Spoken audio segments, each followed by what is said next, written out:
The Art of War by Sun Tzu, translated by Lionel Giles. Part 7. Maneuvering. Sun Tzu said, "In war, the general receives his commands from the sovereign. Having collected an army and concentrated his forces, he must blend and harmonize the different elements thereof before pitching his camp. After that comes tactical maneuvering, than which there is nothing more difficult. The difficulty of tactical maneuvering consists in turning the devious into the direct, and misfortune into gain.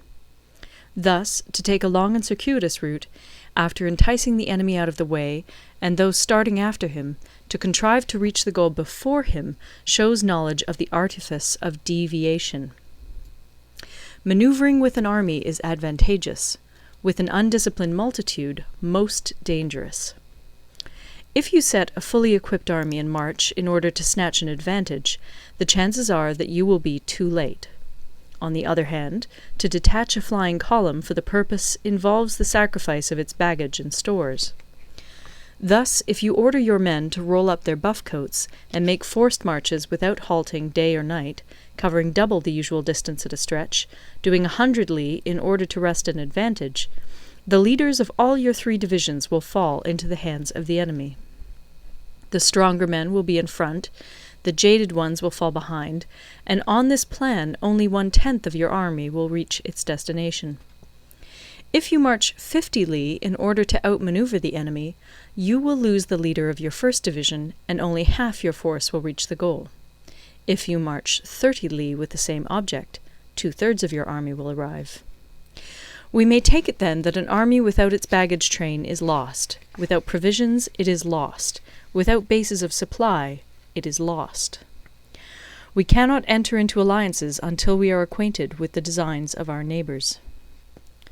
We are not fit to lead an army on the march unless we are familiar with the face of the country, its mountains and forests, its pitfalls and precipices, its marshes and swamps.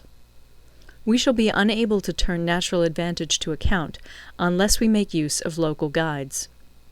In war, practice dissimulation and you will succeed. Whether to concentrate or to divide your troops must be decided by circumstances. Let your rapidity be that of the wind, your compactness that of the forest. In raiding and plundering be like fire, in immovability like a mountain.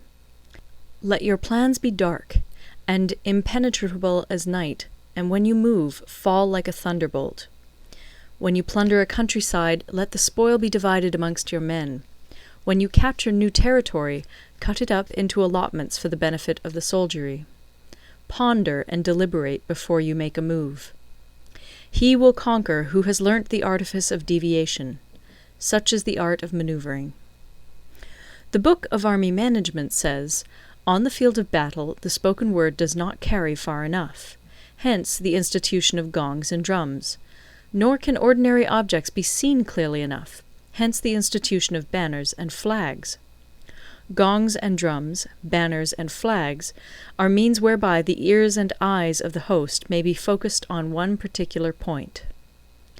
The host thus forming a single united body, it is impossible either for the brave to advance alone, or for the cowardly to retreat alone. This is the art of handling large masses of men.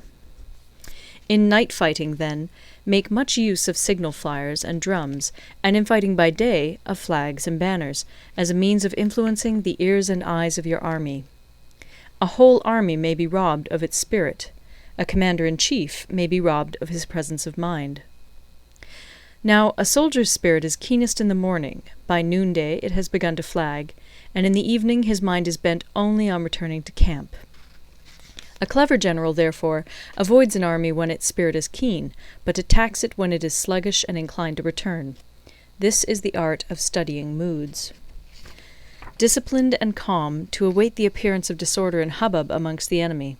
This is the art of retaining self-possession. To be near the goal, while the enemy is still far from it, to wait at ease while the enemy is toiling and struggling, to be well fed while the enemy is famished. This is the art of husbanding one's strength. To refrain from intercepting an enemy whose banners are in perfect order, to refrain from attacking an army drawn up in calm and confident array, This is the art of studying circumstances. It is a military axiom not to advance uphill against the enemy, nor to oppose him when he comes downhill. Do not pursue an enemy who simulates flight. Do not attack soldiers whose temper is keen. Do not swallow bait offered by the enemy.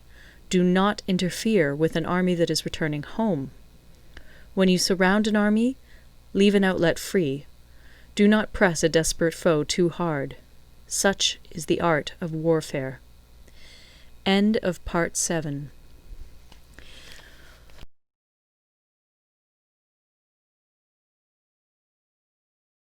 Part 8. Variation in Tactics.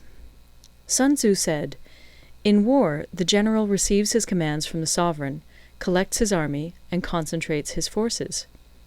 When in difficult country, do not encamp. In country where highroads intersect, join hands with your allies. Do not linger in dangerously isolated positions. In hemmed-in situations, you must resort to stratagem. In desperate position, you must fight. There are roads which must not be followed, armies which must not be attacked, towns which must not be besieged, positions which must not be contested, commands of the sovereign which must not be obeyed." The general who thoroughly understands the advantages that accompany variation of tactics knows how to handle his troops. The general who does not understand these may be well acquainted with the configuration of the country, yet he will not be able to turn his knowledge to practical account. So, the student of war who is unversed in the art of war of varying his plans, even though he be acquainted with the 5 advantages, will fail to make the best use of his men. Hence, in the wise leader's plans, considerations of advantage and of disadvantage will be blended together. If our expectation of advantage be tempered in this way, we may succeed in accomplishing the essential part of our schemes.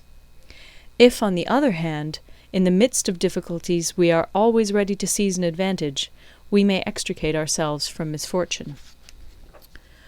Reduce the hostile chiefs by inflicting damage on them, and make trouble for them, and keep them constantly engaged.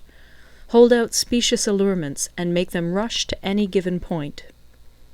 The art of war teaches us to rely not on the likelihood of the enemy's not coming, but on our own readiness to receive him, not on the chance of his not attacking, but rather on the fact that we have made our position unassailable. There are 5 dangerous faults which may affect a general. 1. Recklessness, which leads to destruction. 2. Cowardice, which leads to capture. 3. A hasty temper, which can be provoked by insults. 4. A delicacy of honour, which is sensitive to shame. 5. Over-solicitude for his men, which exposes him to worry and trouble. These are the 5 besetting sins of a general, ruinous to the conduct of war. When an army is overthrown and its leader slain, the cause will surely be found among these 5 dangerous faults. Let them be a subject of meditation. End of Part 9.